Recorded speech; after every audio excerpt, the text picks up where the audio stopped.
नमस्कार, मी चैतालीज किचन मराठीमध्ये तुमचं स्वागत करते. आज आपण बनवणार आहोत अगदी खमंग, कुरकुरीत आणि झटपट होणारे असे कोथिंबीरचे थालीपीठं. तर बघा, सुरुवातीलाच बघा फायनल रिझल्ट तुम्हाला दाखवते. इथं मी वरून क्रिस्पी, आतून सॉफ्ट आणि तिळामुळे अजूनच छान टेक्स्चर आलं आहे. बघू शकता तुम्ही. खमंग, कुरकुरीत आणि तेवढेच खुसखुशीत असे कोथिंबीरचे थालीपीठं.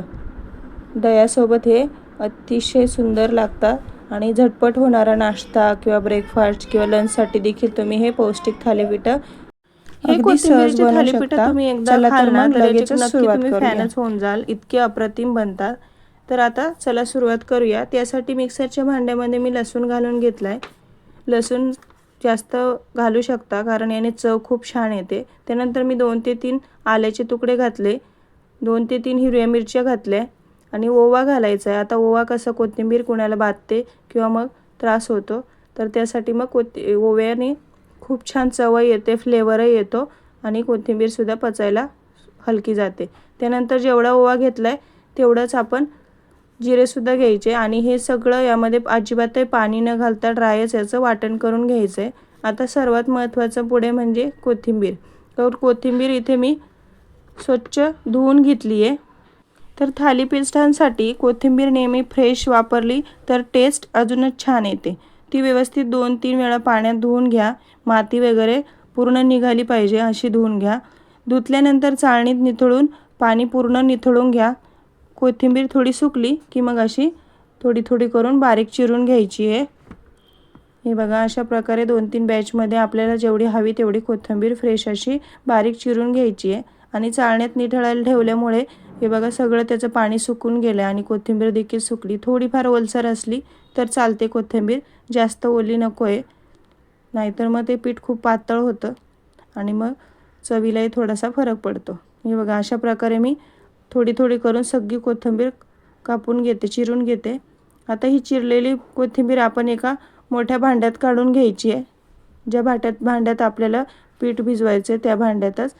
आता मी थोडी थोडी म्हणजे एक एक मूठ अशी जेवढी कोथिंबीर आपल्याला चिरायला सोपी जाईल तेवढी करून मी चिरून घेतली आहे. अगदी बारीक चिरायची कोथिंबीर, जाडसर नाही ठेवायची, आणि देखील चवीला फरक पडतो आणि आपल्याला थालीपीठं थापायला देखील सोपे जातात. आता ही सगळी कोथिंबीर एकसारखी बारीक चिरून झाली आहे माझी आणि टोपात देखील काढून घेतली आहे. त्यानंतर आता 2 छोटे कांदे घेतले. हे बघा, त्याचे देखील सालं काढून स्वच्छ धुवून घ्यायचे हे कांदे आणि त्यानंतर आता हे बारीक चिरून घ्यायचे. आता ही सुरुवातीची तयारी, हे कांदा आणि कोथिंबीर तयार करून घेतली, बारीक चिरून घेतले आणि आता मसाला देखील आपला वाटून झाला आहे, वाटण आपलं वाटून झालं आहे. आता हे कांदे स्वच्छ धुतले आणि आता हे चिरून घेऊया. एक एक करून तयारी करत जायची आहे. वाटण आधी करून घेतलं, नंतर कोथिंबीर चिरून घेतली. सर्वात आधी तुम्हाला सांगते, कोथिंबीर निवडून स्वच्छ 2-3 वेळा पाण्यात धुवून आणि मग नंतर ती निथळायला ठेवायची आणि मग नंतर जेव्हा आपल्याला बनवायची तोपर्यंत त्याचं पाणी निथळून जातं, म्हणजे रेसिपीला सुद्धा वेळ लागत नाही आणि खमंग खुसखुशीत असे थालीपीठं देखील तयार होतात. तर त्यासाठी कांद्यामुळे थालीपीठाला खूप छान गोडवा आणि टेक्स्चर येतं, त्यामुळे कांदा हा आवर्जून घालाच तुम्ही. आता कांदा देखील सगळा बारीक चिरून झाला आहे. कोथिंबीर आपण ज्या मोठ्या भांड्यात टोपात काढली होती त्यातच आता हा बारीक चिरलेला कांदा देखील घालून घ्यायचा आहे. हे बघा, अशी बारीक चिरलेली कोथिंबीर आहे, त्यामध्ये आपण हळूवारपणे असं आता सगळं एकत्र मिक्स करून घेणार आहोत. हातानेच मिक्स करणार आहोत, हाताने खूप छान मिक्स होतं. आता यामध्ये मी कोथिंबीर कांदा घालून झालं आहे आपलं. त्यानंतर ना आता आपण जे वाटण केलं होतं मिक्सरला, आलं लसूण जो ठेचा केला होता मिरचीचा आणि लसणाचा, सोबतच आपण त्यामध्ये ओवा आणि जिरे देखील घातले होते, आल्याचा तुकडा देखील घातले होते. हे सगळं आता मिक्सरला आपण पाणी न टाकता वाटलेलं आहे. हे सगळं मिक्स करून घेऊया. हातानेच हे आपण मिक्स करून घेऊया, म्हणजे मग आपल्याला सगळे फ्लेवर्स नीट एकत्र येतात. त्यामुळे सुरुवातीला आधी मिक्स करायचं आहे, नंतर आपण पीठ घालणारच आहोत यामध्ये. त्यानंतर मी आता इथे चवीनुसार मीठ टाकलं आहे आणि त्यानंतर हळद टाकून घेतली आहे. हळदीमुळे थालीपीठाला कलर, रंग खूप छान येतो, त्यामुळे हळद ही आवर्जून घालायची आहे. आता सुरुवातीला आपण हाताने छान मिक्स करून घेतलं आहे. आता आपण याला चमच्याच्या साहाय्याने मिक्स करून घेतलं आहे. त्यानंतर आता यात भाजणीचं पीठ घालूया. हे पीठ मी घरीच तयार केलं आहे. थोडं बाजरीचं देखील पीठ घालूया, चवीला छान होतं बाजरीच्या पिठामुळे. आता हे बघा बाजरीचं देखील पीठ घालून घेऊया. भाजणीमुळे थालीपीठाला एकदम ऑथेंटिक टेस्ट येते. आता थोडं थोडं आपण हे सगळं पीठ कोथिंबीरमध्ये मिक्स करून घेऊया. आणि आता इथे बघा सगळं हातानेच मिक्स केलं आहे मी. त्यानंतर थोडं थोडं पाणी टाकत आपण पीठ भिजूया. तर जे मिक्सरचं भांडं होतं त्यामध्ये मी हे सगळं पीठ घालून पाणी थोडंसं टाकून आणि मिक्सरचं भांडं देखील धुवून घेतलं आहे, म्हणजे ते पाणी देखील वाया जायला नको. नंतर थोडेसे तीळ टाकले मी आणि आता थोडं थोडं पाणी घालून आता पीठ भिजवते.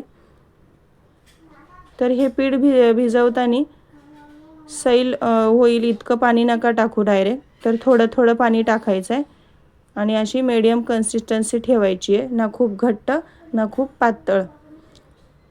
हे बघा अशा प्रकारे थोडं थोडं पाणी घालून मी पीठ देखील इथं मळून घेतलं आहे, सगळं हे भिजवून घेतलं आहे.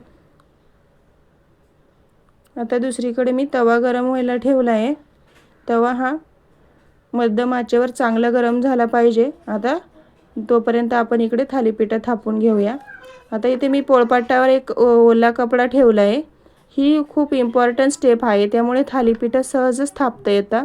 हाताला थोडं पाणी लावायचं आहे आणि पिठाचा एक गोळा घ्यायचा आहे आणि बाजूला पातेल्यात किंवा वाटीमध्ये पाणी ठेवा, म्हणजे हलक्या हाताने थापायला आपल्याला सोपं जाईल आणि पाणी देखील त्यातून घेता येईल. जास्त जाडही नको आणि खूप पातळही नको, सगळीकडून एकसारखं थापायचं आहे. थापून झाल्यावर वरून थोडीशी कोथिंबीर घालूया. हे बघा बारीक चिरलेली कोथिंबीर टाकली आपण इथे आणि सफेद तीळ टाका. यामुळे थालीपीठ दिसायलाही छान दिसतं आणि टेस्ट पण वाढतो या तिळामुळे. आता कपड्याच्या साहाय्याने आपण अलगद थालीपीठ उचलून गरम तव्यावर टाकून घेऊया. हे बघा आणि हलकेच कपडा काढून घ्यायचा आहे. वरून थोडंसं तूप घातलं आहे. तुपामुळे खूपच छान फ्लेवर येतो. आता आपण याला तूप टाकलं आहे, थोडंसं पलटून घेऊया उलथाण्याच्या साहाय्याने आणि आता झाकण ठेवून मध्यम आचेवर आता याला आपण भाजून घेऊया. थोड्या वेळाने झाकण काढून चेक करायचं आहे. छान दोन्ही बाजूनी खालची बाजू सोनेरी झाली की थालीपीठ उलटून घ्यायचं. दुसऱ्या बाजूनी छान तूप लावून पुन्हा झाकण ठेवून सोनेरी होईपर्यंत, क्रिस्पी होऊ द्या असं आणि सोनेरी होईपर्यंत छान भाजून घ्यायचं आहे. हे बघा दोन्ही बाजूनी खमंग भाजून झालं की मग आपलं हे थालीपीठ तयार. हे बघा किती सुंदर आणि आता बघता क्षणी खावंसं वाटतंय असं तयार झालंय. शिवाय याचा सुगंधही घरभर पसरला आहे. थालीपीठ तुम्ही दह्यासोबत ट्राय करा, खरंच खूप अप्रतिम लागतं दह्यासोबत. हे बघा जसे थालीपीठ तयार होता तसे सगळ्यांनाच पटपट भूक लागते आणि पटपट संपता देखील. थालीपीठ ही अशी गोष्ट आहे ना की ही कोणाला आवडत नाही असं होतच नाही, सगळ्यांना खूप आवडते लहानांपासून मोठ्यांपर्यंत. तर त्यानंतर आता आपण अजून एक थालीपीठ बनवूया. सगळे स्टेप रिपीट करणार आहोत अगदी त्याच पद्धतीने जसं आपण आधी थालीपीठ बनवून घेतलं होतं तसंच पाण्याचा हात लावून ओल्या कापडावर आपण थालीपीठ एकसारखं थापून घेणार आहोत आणि वरून आता थोडंसं तीळ आणि थोडीशी कोथिंबीर टाकून घेऊया. आणि आता हे आपलं दुसरं देखील थालीपीठ तयार झाले. आता इथे तवा देखील तापला आहे. आता पहिले आपण टाकलं होतं तसंच अलगदपणे थालीपीठ टाकून घेऊया. आणि हे बघा खमंग असं, आता फास्ट दाखवते व्हिडिओ, खमंग असे आपले थालीपीठं तयार झाले. बघा आता दुसरे दोन्ही थालीपीठं तयार झालेत. बघा किती सुंदर दिसत आहेत. वरून तीळ, छान कलर आणि क्रिस्पी टेक्स्चर. हे बघा खमंग कुरकुरीत घरभर सुगंध सुटलाय. आता हे गरमागरम थालीपीठ दह्यासोबत सर्व करा. दह्यासोबत खाल्लं की टेस्ट अजूनच वाढते. ही थालीपीठ ब्रेकफास्ट, लंच किंवा इव्हिनिंग स्नॅक्ससाठी परफेक्ट आहे. झटपट होतं आणि खूपच टेस्टी लागते. तुम्ही नक्की करून बघा आणि कसा वाटला ते कमेंटमध्ये नक्की सांगा व्हिडिओ. आणि अशाच अजून झटपट आणि टेस्टी रेसिपीसाठी चैतालीस किचन मराठीला सबस्क्राईब करायला विसरू नका.